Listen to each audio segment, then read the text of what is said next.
We did it. It's season 20, the start of the Simpsons HD era. Throughout these teen seasons, run by Mr. Al Jean, there's been a sense of small, marginal changes from year to year. Some seasons feel like one big party, some are more consequential, some an identity crisis, and some are a bunch of Homer gets a job plots.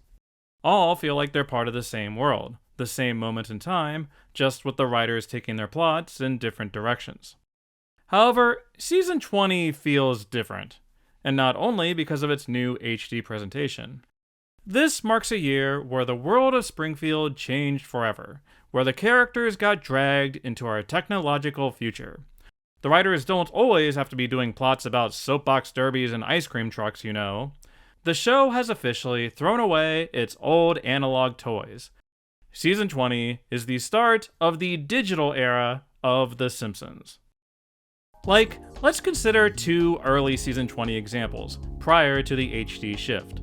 First, Lost Verizon, in which Bart wants to get a cell phone and Marge won't let him. And secondly, My Pods and Boomsticks, which introduces Maple to the series.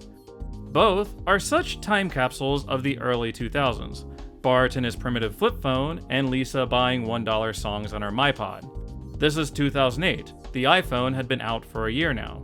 The Simpsons is still lagging behind technologically. But the difference is that the actual plots themselves are basically the plots you'd still do today. Kids are constantly begging their parents for their first phone, and having a library of music on demand is the standard. Characters certainly used cell phones prior to this, but this feels like the first season emphasizing how these emerging technologies change our lives. This is a world where Bart and Milhouse bond over assigning ringtones, where Jenny will send cute text messages, or Homer will throw a phone decorating party, where the girls add each other on Facebook. Lisa will bond with her new friend with her MyPod.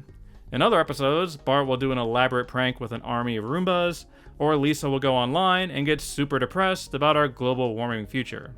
Moe meets his first girlfriend online, instant messaging and altering his uploaded photo. Even Homer and Marge and Patty and Selma are using technology to their advantage. Basically, this season feels much more online. You know that big dividing line in lifestyle? This was your routine before smartphones, and this is your routine after? Season 20 is right on that line where you can see their lifestyles shifting. This evolving world resulted in a more satirical season of The Simpsons, compared to recent efforts. My Pod and Boomsticks also gets into the world of Islamophobia, with Homer not trusting the new neighbors. This was clearly commentary on post-9/11 xenophobia, but obviously is still a very relevant issue today. Or similarly, how about the season finale Coming to Homerica, an on-the-nose take on immigration? Look, they're literally building a giant wall at their border. Even their Treehouse of Horror monster holds deeply bigoted beliefs. But not Nelson, he calls that shit out. Season 20 was extremely interested in our education system, how parents are taking an increasingly larger role in achievement. Superintendent Chalmers drills the kids on standardized testing, centering the whole curriculum on just passing the test. They're not as interested in doing slacker Bart stories or school budget stuff. It's more about how adults are pushing kids more, trying to find that competitive edge. There's definitely a rich family versus poor family theme that pervades season 20. Waverly Hills represents the higher income bracket and benefits just out of reach. The Burns and the Bees shows how Mr. Burns' publicly funded stadium crushes Lisa's dreams. Even in less satirical examples, we see this income divide. Juliet's family is presented as well-off John Grisham intellectuals, and Double Double Boy in Trouble is essentially a Prince and the Pauper parody. We really get that contrast between worlds. Honestly, this is one of my favorite aspects of season 20. This is not one of those annoying The Simpsons has unlimited money years. The only notable exception is that episode where they buy a hot tub and go to Ireland. More often, The Simpsons are doing stories like Homer freaking out about not having liability insurance, or Homer taking a home equity loan and the bank foreclosing on them. It's kind of funny that Homer runs into all these money issues because we literally never see him working at the power plant. They completely phased out this aspect, only getting a Screw the Audience joke and a mention during Maya's episode. You'd think this would indicate another season 18 situation, full of Homer gets a job plots, but that's not true either. Oh sure, the premiere opens with Homer's bounty hunting and Marge's erotic baking, but after that, all we get is a homicidal treehouse segment, Homer and Grandpa drunkenly buying that pub, and that side hustle providing a breakup service. It makes for an interesting vibe. It kind of feels like everyone's fun employed this year, where it's clear they have financial issues and budgets to worry about, they're not independently wealthy, but everyone is just kinda chilling and doing whatever they want. Structurally, Season 20 narratives tend to be looser, letting its subplots ebb and flow with the tide of the main story. We do get a few distinct B-plots, like Marge's erotic baking, Lisa's MyPods, Maggie's bullying, and Lisa's drugs. This was a year where they were totally fine just dropping a subplot or merging it into the main story. Homer's breakup service ends halfway through, and his earnings are used to fuel Lisa's storyline. Reverend Lovejoy's licensing snafu turns into a Homer-Marge second wedding plot. Homer the super taster turns into Homer the helicopter parent. Marge's blindness somehow becomes a Da Vinci Code knockoff. I don't know what to say about this secret sauna B-plot, they do so little with it. Obviously The Simpsons has always done this kind of thing with their Act 1s, but in the past they often did distinct Act 1 set pieces, like this home and garden show. Season 20 openings tended to be more substantial, completing this isolated mini-plot before pivoting somewhere totally unexpected. As a result, every episode feels more like a Shaggy dog story than usual, which is really saying something for this show. Like obviously, everyone knew that Lisa getting a business license was going to turn into a story about crosswords, right? Now, this could be attributed to the 4-act structure of the HD era, with no commercial break right after the new opening credits. Now they have to fit in this shorter act somewhere, often toward the end of the story. This could have contributed to the Shaggy dog nature of these narratives. As for the content of these plots, it's kind of a tale of two halves. The standard def half tended to be more action-packed. Homer and Ned's bounty hunting, Bart's gonna be murdered, the Treehouse of Horror. Homer's racism adventure results in him running around with dynamite. I love how in Dangerous Curves, they have this interesting Homer-Marge marriage crisis, and they can't help but shoehorn an action sequence just to test their love. I think we just got Millhouse of Sand and Fogged. Then, after the HD shift, they tended to play things more relaxed and sitcom-y, leaning more into relationship stories, travel episodes, and satire. If there is a danger element, it's either played as part of a larger parody, or it being a total setup. Speaking of which, I think it's time for an intervention. I called Season 19 the year of betrayal and lies because of all the conspiracies. And boy did Season 20 run with that ball. We should just call this the Secrets era, because everyone's got something to hide. Even the appliances are robots in disguise. We've got plots about Bart swapping places with a rich boy, Homer and Marge almost cheating, Chalmers getting rid of Skinner and the lousy students, Patty and Selma kidnapping Homer, Bart lying about being a good boy, and Marge not telling Homer about the erotic bakery or the secret sauna. There's a couple instances of spying and surveillance tactics too. The funny thing about Season 20 schemes is that basically all of them fail miserably for the conspirators. They are definitely in the find out part of this graph. And it's often Lisa who figures it out. She's the one being like, hey, the tracker's on a bird, let me use this to my advantage. Oh wow, my brother sounds like a snooty rich boy. Wait, did my dad bet against me? These stories often contain some kind of big Act 3 confrontation, like Milhouse calling out Bart, or Skinner calling out Chalmers. Bart and Lisa literally blackmail Patty and Selma into paying for a second wedding. The only scheme that anyone actually gets away with was the Waverly Hills one, fooling this inspector. But even that episode has both of Bart and Lisa's schemes backfiring. My biggest knock against these plots is that elements and story beats feel more contrived than usual.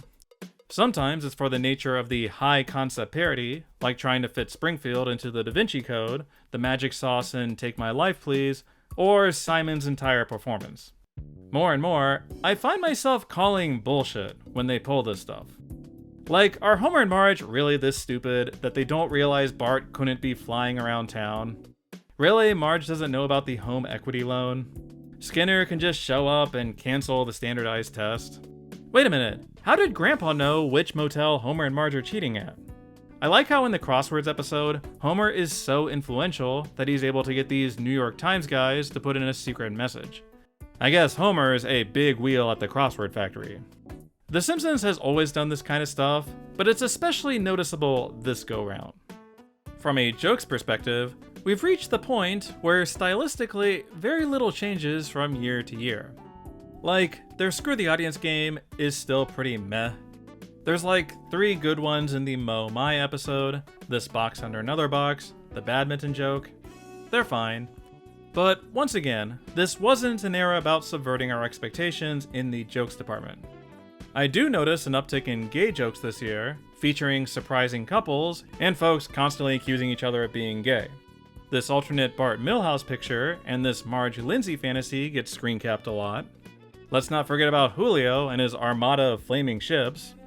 There's a couple questionable trans jokes this year too, about Helen Lovejoy and Mr. Largo.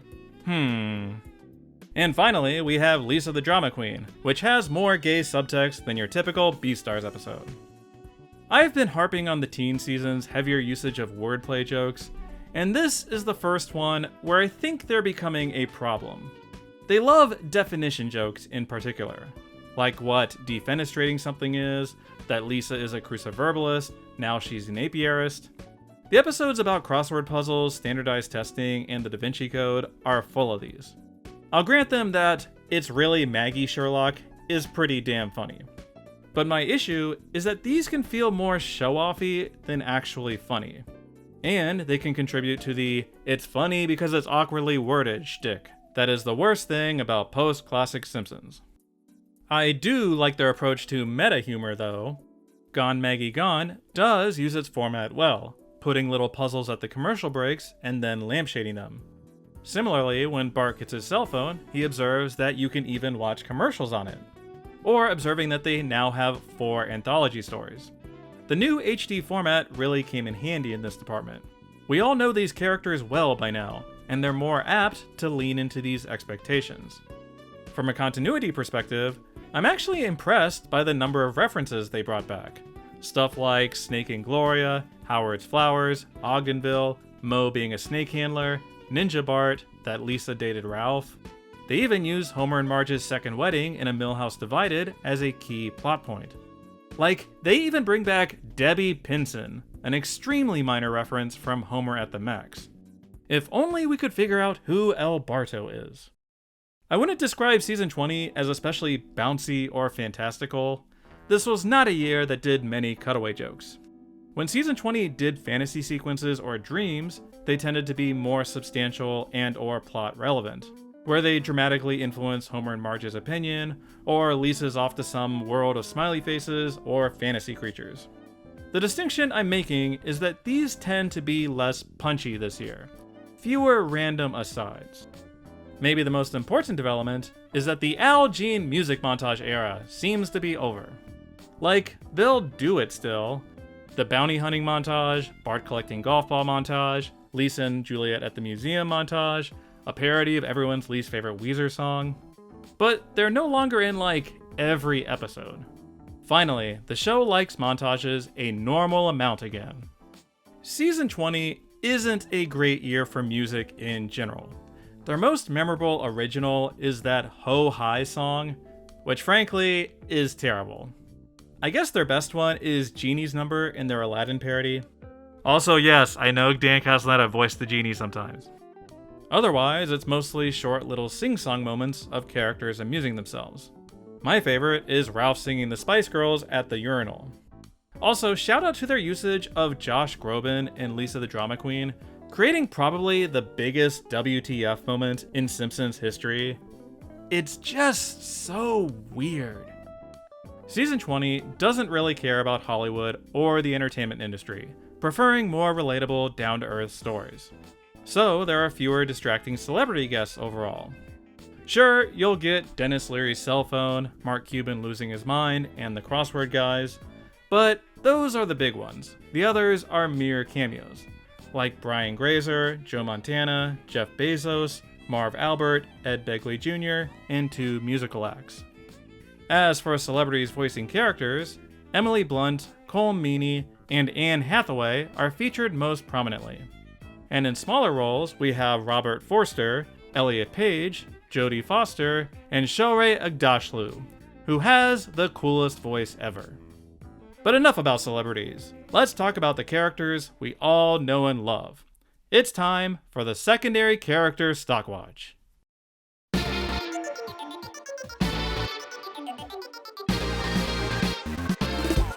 Alright, this one is pretty tricky in figuring out who the king of secondary character mountain is, because a bunch of them had strong years. For example, Mo is always a contender, as he gets the Maya spotlight and helps out in these two. However, he has fallen off from his peak. He mostly shows up for one-off jokes. They're not checking in at the bar as often. Grandpa got the Ireland trip with his son, as well as some pretty memorable jokes. Love what he adds to the mortgage episode. Solid year for him. As for Lenny and Carl, season 20 was definitely a Lenny year, allowing him to win the lottery and go box digging with Homer. Carl mostly tagged along.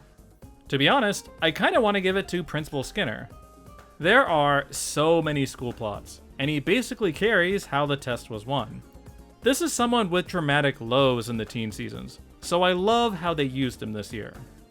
However, I'm giving the award to Ned Flanders. He's been in an awful place for a while, and he bounced back in a huge way. We explore his friendship with Homer during the premiere, we learn of his origin story with Homer and Marge, and he feuds with them as their landlord. He's definitely not as prominent as those earlier characters. Flanders generally runs hot and cold, but considering he got 3 major spotlights, it's hard to argue against him. Good job, stupid Flanders. Milhouse similarly ran hot and cold in season 20. Like, he crushes the hell out of the Grand Pumpkin segment, as well as the Bart Jenny episode. Gets a couple other funny jokes, but that's pretty much it. They didn't get Pamela Hayden in studio much this year. I want to give a shout out to Ralph, mostly for this episode. Ralph's usage gets extremely mixed results around this era, and season 20 was mostly good Ralph. As for Mr. Burns, he continues his streak of mediocrity. He's certainly been more relevant, and at least he's got the Bees episode in this moment. Otherwise, yeah, not really impressed. Krusty suffered this year, since suddenly they don't care about the entertainment industry. He had to sneak into episodes in other ways. Now, Groundskeeper Willie, to his credit, had a couple very funny moments and easily beat his season 19 showing. At least he's getting good material. I just wish there were more of it. The Biggest Loser award goes to Chief Wiggum, who was mostly annoying in season 20. I guess this subplot is funny, but this was someone I used to describe as omnipresent, and they just stopped giving him things to do. Nelson is probably the co-loser this year, considering he was King of the Mountain last time and followed it up with this dud. New theory. There are 2 kinds of Simpsons seasons, Milhouse seasons and Nelson seasons, and it can't be both. And this is definitely a Milhouse season. For the Simpson family, I'm gonna start with Homer and Marge as a couple. One of the coolest things about season 20 is how we get so many different looks at their relationship dynamic. We get 2 glimpses of their history via flashback, as well as an elaborate what-if scenario. Then in the present day, seeing them play act their younger selves renting a tiny apartment. Them celebrating their second wedding and going on a double date. There's a lot of variety here. It's not all lovey-dovey, it's not all marriage crisis. Separately, Marge is more on the sneaky side of things, tracking Bart's cell phone and covering up her erotic baking and basement sauna.